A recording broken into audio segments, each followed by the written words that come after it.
Hello guys. Hello दोस्तों, सबको जय मसीह की। परमेश्वर आप सब लोगों को आशीष दे प्रभु यीशु के नाम में। आइए एक छोटी सी प्रार्थना करेंगे। सृष्टिकर्ता पिता राजाओं के राजा प्रभु, मैं धन्यवाद करता हूँ परमेश्वर कि आपने मुझे आज अपने वचन का प्रकाशन दिया प्रभु, ताकि मैं आपके लोगों के बीच में आ सकूं प्रभु। मैं बहुत धन्यवाद करता हूं परमेश्वर पिता जी। और प्रभु मैं प्रार्थना करता हूं प्रभु उन लोगों के लिए जो इस वीडियो को अभी देख रहे हैं परमेश्वर, उनकी आत्मिक कान और आत्मिक आंखों को प्रभु जी आप खोलिए, ताकि आपके वचन की भेद की बातों को प्रभु वो भी समझ सकें। प्रभु मुझे आप पर पूरा विश्वास और भरोसा है प्रभु। आपका वचन कहता है प्रार्थना करके मांगो तो प्रतीत करोगे, तुम्हारे लिए हो गया। हाँ प्रभु परमेश्वर पिताजी, मैं प्रतीत करता हूँ आपने मेरी प्रार्थना और विनती को सुना प्रभु यीशु के नाम में। प्रभु सारी आदर मैं आपको देता हूँ। ये प्रार्थना सुनो, दया से ग्रहण करो यीशु के नाम में। आमीन आमीन। हालेलुया। तो बहुत धन्यवाद है प्रभु का। और मैं आज आप लोगों को एक वचन आप लोगों के बीच में रखता हूँ। ऐसे इसका प्रकाशन प्रभु ने मुझे दिया।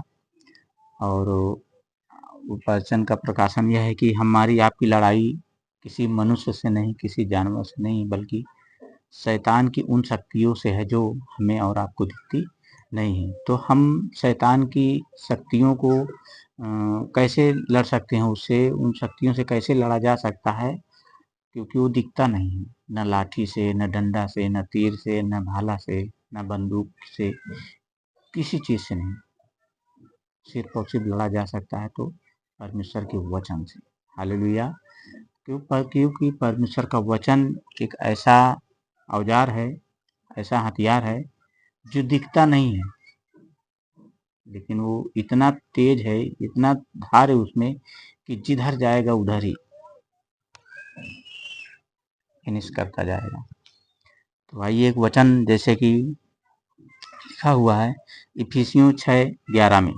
इफिसियों 6:11 में लिखा हुआ है, मैं आप लोगों के लिए पढ़ता हूँ। यहाँ लिखा है कि परमेश्वर के सारे हथियार बांध लो कि तुम शैतान की युक्तियों के सामने खड़े रह सको। हालेलुया। हमें परमेश्वर के वचन के ज्ञान अगर रहेगा तो हमारे सामने किसी भी प्रकार का कोई भी शैतान की युक्ति काम नहीं करेगी। फिर वचन ऐसे इफिसियों 6:13 में लिखा है, इसलिए परमेश्वर के सारे हथियार बांध लो कि तुम बुरे दिन में सामना कर सको और सब कुछ पूरा करके स्थिर रह सको। हमें क्या करना है, परमेश्वर का वचन यहाँ पे सिखाता है कि परमेश्वर के सारे हथियार यानी वचन में बांध लेना है। बांध लेना मतलब हमारे जुबान में परमेश्वर का वचन होना चाहिए, ताकि बुरे दिन में सामना कर सकें। यानी जब हम पे दुख, तकलीफ, क्लेश, मुसीबतें आती हैं, बीमारियां आती हैं, तो हम उन बीमारियों का सामना कर सकें परमेश्वर के वचन के अनुसार। और कहता है सब कुछ पूरा करके स्थिर रह सको। हम परमेश्वर के वचन को का जो है तो इस्तेमाल करके, परमेश्वर से प्रार्थना करके, परमेश्वर के वचन के अनुसार हम जब प्रार्थना करेंगे तो परमेश्वर हमें क्या करेगा, वचन, परमेश्वर का जो वचन हमें साहस देगा, हमें हिम्मत देगा। हम लड़ सकते हैं किन से, उन बुराइयों से। और वचन है क्या चीज, वचन को क्यों रखें, क्योंकि वचन ही परमेश्वर। हालेलुया। क्योंकि यूहन्ना 1:1 में लिखा है, आदि में वचन था और वचन परमेश्वर के साथ था। क्या था, परमेश्वर के साथ था और वचन खुद परमेश्वर था। यहाँ वचन बताता है। तो वचन जब परमेश्वर का हमारे अंदर रहेगा तो हमको हिम्मत होगी, साहस होगी, और परमेश्वर खुद हमारे साथ रहेगा। क्योंकि हम जब कोई भी चीज को, हमारा आपका अंगीकार क्या होना चाहिए, अच्छा। लोग क्या करते हैं, कोई बीमार हो गया, अरे क्या बताएं हम बहुत बीमार हैं, बहुत परेशान हैं। नहीं, गलत, ये नहीं बोलना। आपको बीमारी है, आप परमेश्वर से बताइए।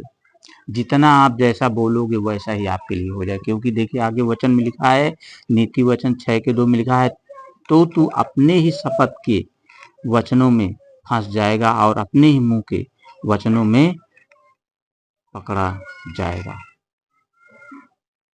वचन हमें सिखाता है कि आप जैसा बोलोगे वैसा आपके लिए होगा।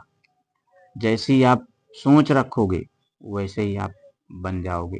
इसलिए हमें और आपको एकदम अच्छा सोचना है अच्छे विचार हमारे अंदर आने चाहिए। आपको दिक्कत है, परेशानी है, आपको कहना नहीं मुझे दिक्कत है, परेशानी नहीं, बीमारियों को बोलो है बीमारी तू निकल जा इस शरीर से, इस घर में से, हमारे शरीर में से निकल जा, तो वो बीमारी क्या हो जाएगी, निकल जाएगी।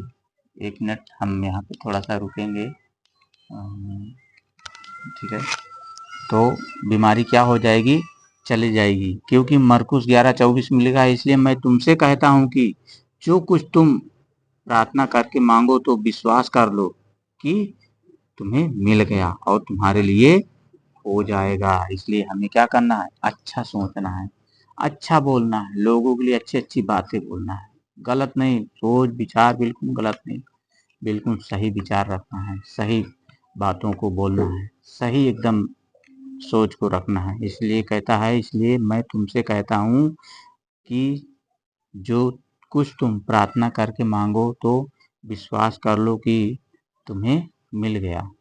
इसलिए हमें और आपको परमेश्वर के वचन में बने रहना है और विश्वास के साथ हमें करना है, क्योंकि 18 नीति वचन 18 की 21 में लिखा हुआ है, जीव के वश में मृत्यु और जीवन दोनों है, और जो उसे काम में लाना जानता है वह उसका फल भोगेगा। तो मेरे भाई और बहनों, साथियों, आप सब लोगों से विनती है, निवेदन है कि आप सब लोग भी कभी भी किसी भी प्रकार की दिक्कत है, समस्या है, परेशानी है, तो उसमें मत आप पड़े रहिए।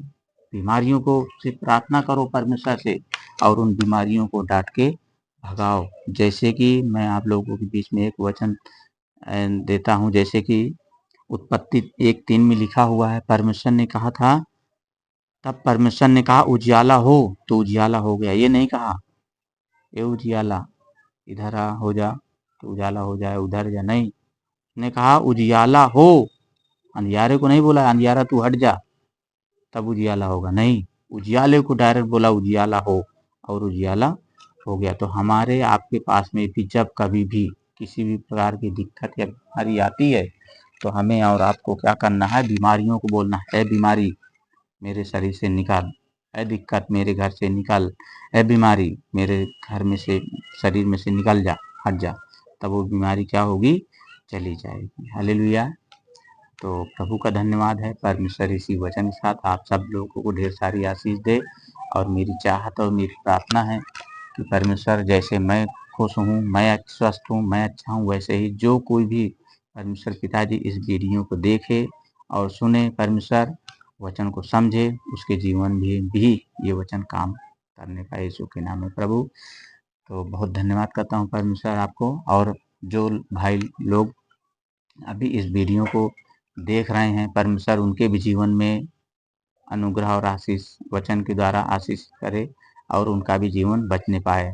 तो दोस्तों, आप सब लोगों से निवेदन और प्रार्थना है मेरी भी कि इस चैनल को MMB 33 इस चैनल को, यानी MMB 73 इस चैनल का नाम है, मैं यूट्यूब चैनल को सब्सक्राइब करें और शेयर करें ताकि और लोगों का भी जीवन बचने पाए। प्रभु यीशु के नाम से धन्यवाद। जय मसीह की। अपना ख्याल रखें।